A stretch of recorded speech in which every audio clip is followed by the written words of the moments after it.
इस प्रकार की चर्चा होती रहनी चाहिए। देखो, एक स्वाध्याय का ये भी अंग है, प्रश्न। हम्म। तो प्रश्न पूछो और समाधान करो, बस ये एक अंग है। ऐसे ही एक वाचना नाम का अंग है।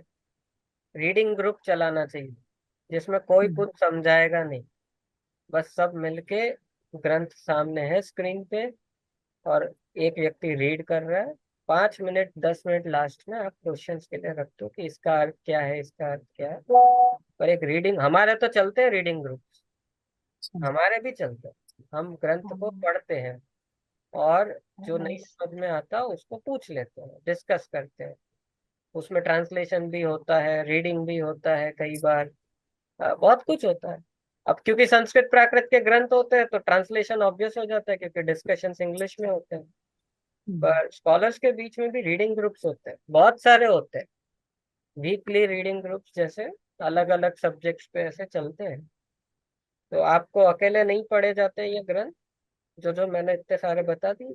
तो आप रीडिंग ग्रुप चालू करो, और उसमें आप महीने में एक दिन, हफ्ते में एक दिन, जैसा बनता हो सबकी अनुकूलता से। पर सिर्फ पढ़ना है, कोई समझाने वाला नहीं चाहिए बीच में।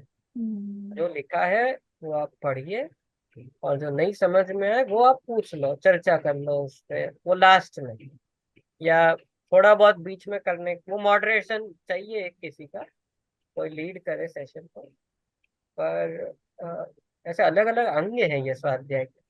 और पहले तो शास्त्र वांचे ही जाते थे, उपदेश देने वाले वक्ता विरले होते थे। बस सभाओं में शास्त्र पढ़ते थे सब, और आने वाले सुनते थे, और वो उससे समझते थे। और समझाने का जो काम होता था, उपदेश देने का जो काम होता था, वो पहले तो मतलब मुनिराजों के हाथ में था।